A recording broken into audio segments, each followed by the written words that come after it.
Ó Senhor Jesus, muito obrigado, Senhor, por tudo que o Senhor tem feito ao meu favor. Eu te agradeço pela noite que o Senhor me concedeu. Agradeço pelo dia que está amanhecendo para mim. Agradeço pelo canal YouTube, agradeço pelo Google, agradeço por todos os canais. Agradeço, Senhor, por poder estar falando pelos ares, ó Senhor, deste país e de todos os países do mundo. Agradeço, Senhor, pelo outro lado que estão curtindo esta palavra. Agradeço também pelos inscritos, Senhor. Agradeço, Senhor, e peço que o Senhor governa cada pessoa, Senhor. Governa cada um desses que trabalham ali neste canal do YouTube. Que o Senhor possa dar a bênção dos céus para eles. A bênção total, Senhor.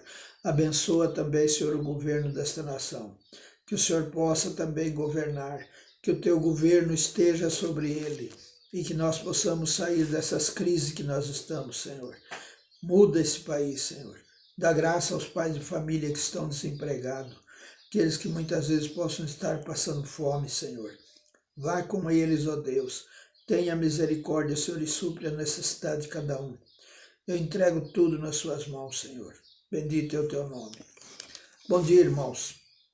Na paz de nosso Senhor Jesus Cristo. Vamos continuar aqui o capítulo 23 de Atos. Então Paulo olhou firmemente para os membros do conselho e disse: Meus irmãos, tenho vivido até hoje com a consciência limpa diante de Deus. Mas Ananias, o grande sacerdote, mandou que os homens que estavam perto de Paulo dessem um tapa na boca dele. Aí Paulo disse a Ananias: Hipócrita, Deus o castigará por isso. Você está sentado aí para me julgar de acordo com a lei, não é? Então, como é que mandou bater em mim? Isso é contra a lei. Os homens que estavam perto de Paulo perguntaram: Você está insultando o grande sacerdote, o servo de Deus? Paulo respondeu: Meus irmãos, eu não sabia que ele era o grande sacerdote, pois as Escrituras Sagradas dizem: Não fale mal de nenhuma das autoridades do seu povo. Quando Paulo percebeu que alguns do conselho eram do partido dos saduceus e outros do partido dos fariseus, disse bem alto: Meus irmãos, eu sou fariseu e filho de fariseus. Estou aqui sendo julgado porque creio que os mortos vão ressuscitar. Assim que ele disse isso, os fariseus e os saduceus começaram a discutir e o conselho se dividiu. É que os saduceus não creem que os mortos vão ressuscitar e nem que existem anjos ou espíritos, mas os fariseus creem nessas coisas. E assim a gritaria aumentou ainda mais. Então alguns mestres da lei que pertenciam ao partido dos fariseus se levantaram e protestaram. Eles disseram: Não vemos nenhum mal neste homem. Pode ser mesmo que um anjo ou um espírito tenha falado com ele. A briga chegou a tal ponto que o comandante ficou com medo de que Paulo fosse despedaçado por eles. Por isso mandou os guardas descerem para tirar Paulo do meio deles e o levar de volta para a fortaleza. Na noite seguinte, o Senhor Jesus apareceu a Paulo e disse: Tenha coragem, Paulo.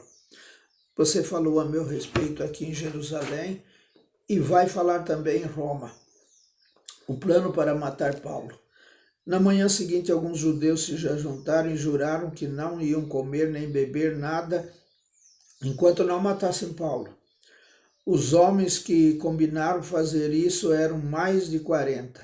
Eles foram falar com os chefes dos sacerdotes e com os líderes do povo e disseram: Nós fizemos o seguinte juramento: que Deus nos amaldiçoe se comermos ou bebermos qualquer coisa enquanto não matarmos Paulo.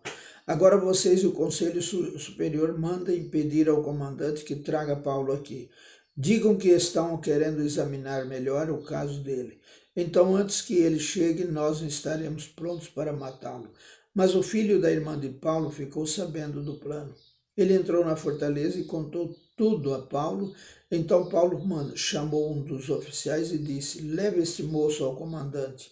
Ele tem uma coisa para contar a ele. O oficial levou o moço ao comandante e disse: Aquele preso que se chama Paulo mandou-me chamar e pediu que eu trouxesse este moço, porque ele tem uma informação para o Senhor. O comandante pegou o moço pela mão, levou-o para um lado e perguntou: o que é que você tem para me contar? Ele respondeu: alguns judeus combinaram pedir ao Senhor que leve Paulo amanhã ao Conselho Superior com a desculpa que querem examinar melhor o caso dele. Mas não acreditem nisso, pois mais de 40 deles vão ficar escondidos esperando Paulo para o matar. Todos eles fizeram este juramento: que Deus nos amaldiçoe se comermos ou bebermos qualquer coisa antes de termos matado Paulo. Eles estão prontos para cumprir o juramento e esperam apenas saber a que o Senhor vai resolver. Então o comandante respondeu: não diga a ninguém que você me contou isso, e mandou que o moço fosse embora. Paulo é mandado para o governador Félix. Então o comandante chamou 2 oficiais e disse: arranjem 200 soldados e mais 70 cavaleiros e 200 lanceiros para ir até a cidade de Cesareia.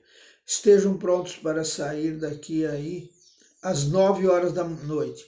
Preparem também cavalos para Paulo montar e o levem com toda a segurança para o governador Félix. Depois o comandante escreveu uma carta que dizia o seguinte: excelentíssimo governador Félix, saudações. Alguns judeus agarraram este homem e quase o mataram. Quando soube que ele era cidadão romano, eu fui com os meus soldados e não deixei que ele fosse morto. Eu queria saber por que o estavam acusando e por isso resolvi levá-lo diante do Conselho Superior dos Judeus. Então descobri que ele não tinha feito nada para merecer a prisão ou a morte. A acusação contra ele era a respeito da própria lei deles. Quando fui informado de que havia um plano para matá-lo, resolvi mandá-lo ao Senhor e disse para aqueles judeus que fizessem as acusações na sua presença. Saúde. Cláudio e Lísias.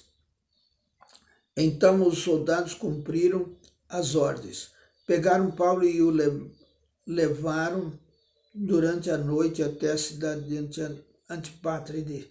No dia seguinte, os soldados voltaram para a fortaleza, deixando que os cavaleiros continuassem a viagem com Paulo. Eles o levaram para a cidade de Cesareia, deram a carta ao governador e lhe entregaram Paulo. O governador leu a carta e perguntou a Paulo de onde ele era. Quando soube que era da região da Cilícia, disse: quando seus acusadores chegarem, eu ouvirei o que você tem para dizer. Em seguida, mandou que ele ficasse preso no palácio do governador.